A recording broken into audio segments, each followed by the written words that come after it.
బన్నీతో సినిమా చేయడం కోసం బడా మేకర్స్ పోటీ పడుతున్నారు. దీని గురించి ఈ మధ్య బన్నీతో చర్చలు కూడా జరిగాయని ఇండస్ట్రీలో టాక్ వినిపిస్తోంది. అట్లీతో సినిమా తర్వాత బన్నీ త్రివిక్రమ్తో సినిమా చేయడం లేదని, ఆ ప్రాజెక్టు క్యాన్సిల్ అయిందని తెలిసినప్పటి నుంచి బన్నీతో మూవీ కోసం ప్రయత్నాలు ప్రారంభించారు. అయితే ఇది టాలీవుడ్ బడా మేకర్స్ మాత్రమే కాకుండా కోలీవుడ్, బాలీవుడ్ మేకర్స్ కూడా బన్నీతో సినిమా కోసం పోటీ పడుతున్నారు. త్రివిక్రమ్తో బన్నీ సినిమా లేదని వార్త బయటకు వచ్చినప్పుడు మలయాళ డైరెక్టర్ బన్నీతో సినిమా అంటూ కొత్తగా మరో వార్త బయటకు వచ్చింది. మ్యాటర్ ఏంటంటే బన్నీతో దిల్ రాజు సినిమా చేయాలనుకుంటున్నారు.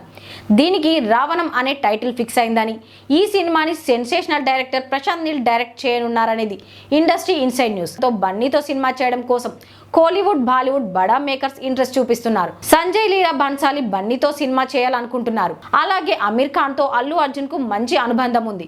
వీరిద్దరి కాంబోలో కూడా సినిమా గురించి ప్రచారం జరుగుతుంది. కోలీవుడ్ లో ప్రముఖ నిర్మాణ సంస్థ కూడా బన్నీతో సినిమా నిర్మించడానికి ట్రై చేస్తుందట.